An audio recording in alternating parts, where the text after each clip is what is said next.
Hola, ¿qué tal? Hablemos de osteotomías correctoras de ejes. Estas deformidades pueden presentarse generalmente en extremidades inferiores y nos afectan porque son las que llevan la carga, pero también pueden ocurrir en las extremidades superiores, generalmente en el plano sagital o en el coronal. Si no las atendemos o no las tratamos, las dejamos de manera inveterada, sabemos que van a contribuir a anormalidades en la marcha, que nos van a presentar dolor y posteriormente degeneración articular y por supuesto una discapacidad. Es importante mencionar que no es lo mismo tratar a un paciente con una alteración congénita que gradualmente se ha ido adecuando a bascular la pelvis, a pisar en equino, a tener compensaciones en otras articulaciones, a tener a un paciente con una deformidad postraumática o una idiopática. Si tenemos alteraciones metabólicas en el metabolismo óseo, en recambio de hueso, pues generalmente no se va a comportar como un paciente que era previamente sano, aquel traumático. Y, por supuesto, si tenemos situaciones asociadas como la enfermedad de Blount, va a perjudicar negativamente con el proceso de rehabilitación y tendremos seguramente que modificar las estrategias que tengamos de osteosíntesis. Es muy importante recalcar esto antes de operar a nuestro paciente. Vamos a las deformidades angulares, pero primero me gustaría que veamos unos conceptos.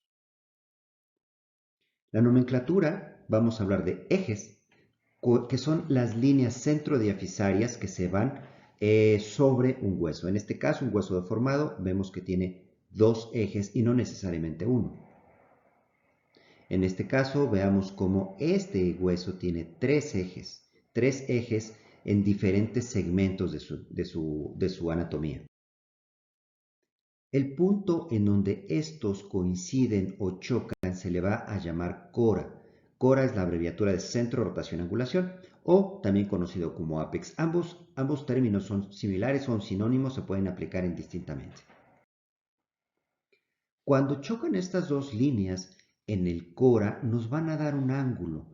Este ángulo que vemos acá se le conoce como magnitud. Se puede abreviar como mag y se da la descripción en grados y es el ángulo en los que chocan esos ejes. La bisectriz. Aquí hay que poner mucha atención. Estos dos ejes nos dan esta magnitud y chocan en un ángulo, por ejemplo, de 30 grados. 30 grados que significa que tenemos 150 grados en el ángulo mayor. Cuando estos 150 grados lo partimos a la mitad, van a ser 75 grados para acá y 75 grados para acá. Y trazamos esta línea que sería como el centro de nuestra deformidad. Si dobláramos el hueso a la mitad, quedaríamos en dos segmentos perfectamente iguales.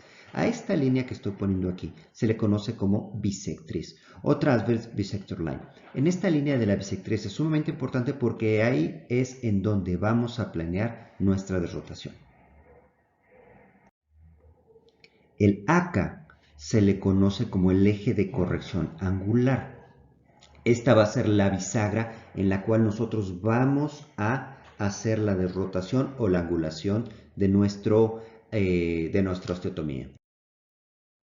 La receta para corregir las deformidades angulares se encuentra en esta mnemotecnia, MAP-DABC, una mnemotecnia en inglés en donde M es la medición de los segmentos afectados a analizar cuál es el segmento que está alterado, pick the bone o escoger el hueso, el responsable o responsables de la deformidad y en este hueso pasar a buscar el A, B, C, A, buscar el ápice o cora la deformidad. B, cortar el hueso. C, corregir, cortar y verificar.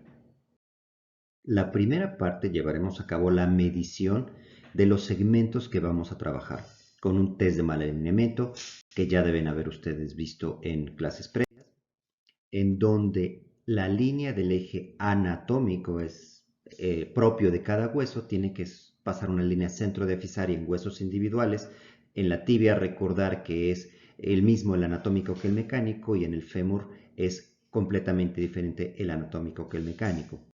Y lo que busca es crear un hueso recto en la radiografía, no como en el ejemplo que les presento aquí.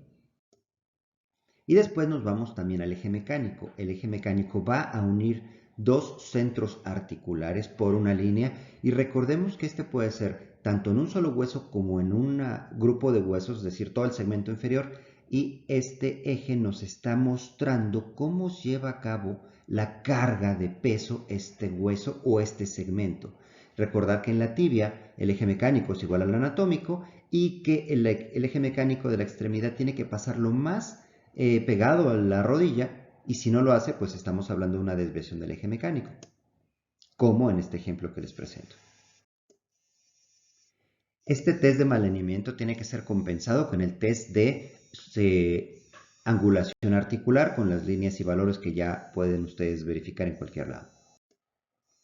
Analizar la deformidad es sumamente importante para poder verificar dónde está, hacia dónde está nuestra desviación del eje mecánico y posteriormente verificar cuál es el responsable de esta alteración. Es decir, veamos en esta radiografía cómo la extremidad izquierda es la que no está siendo congruente con los principios que acabamos de ver.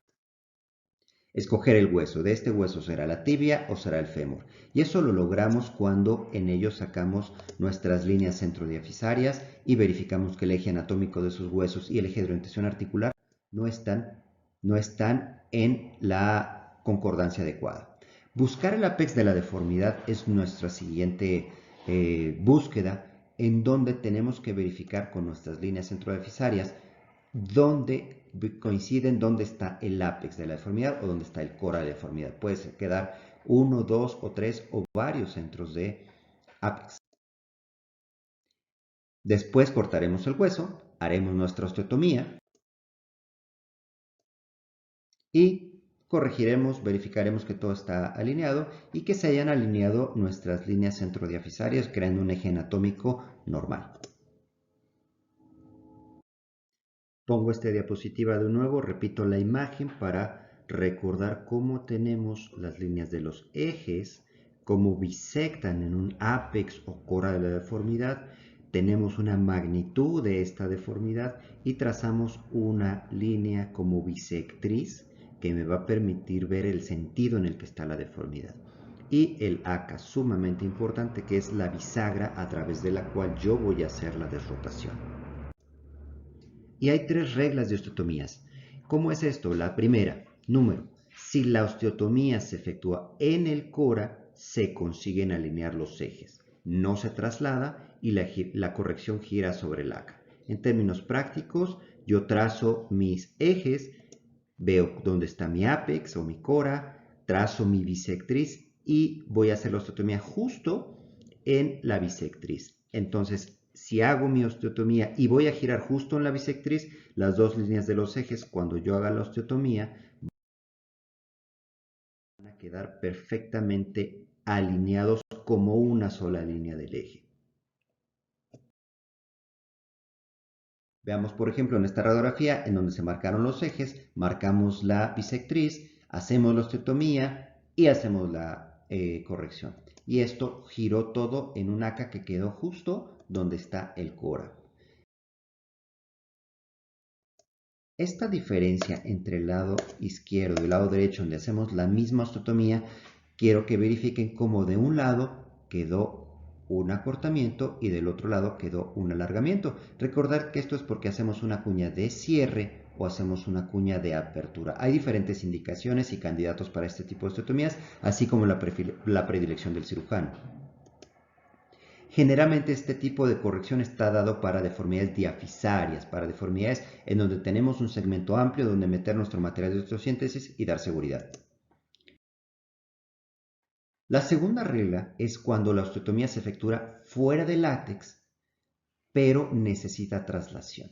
Este movimiento va a girar sobre el acá y esta bisagra o acá está en la bisectriz, pero no está en el cora.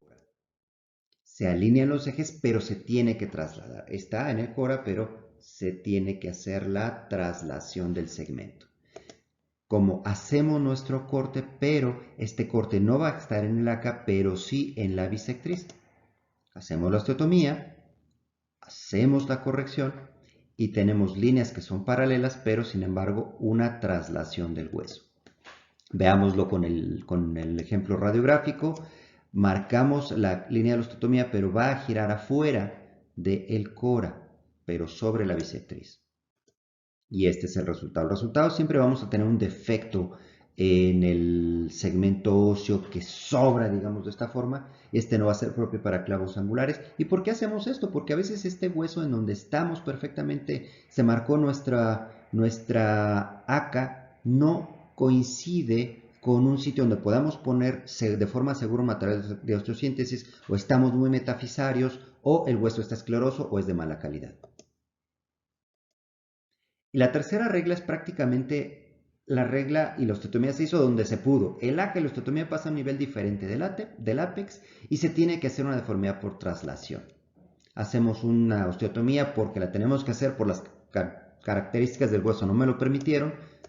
Giramos afuera y tenemos pues más o menos una corrección, pero una traslación bastante severa del segmento óseo. En resumen, no necesariamente vamos a recuperar la anatomía normal, tenemos que realizar una prueba de malalineamiento siempre. Si la osteotomía no es posible en el látex, tratar de hacerla lo más cercana de ella, pero siempre sobre la línea de la bisectriz. La cuña de apertura va a ganar más o menos 1 grado por milímetro y la cerrada va a perder longitud. El tejido blando va a impedirnos que ganemos longitud transoperatoria, y para ganar longitud sin riesgo vascular o nervioso sería muy recomendable pensar en hacerlo de manera gradual.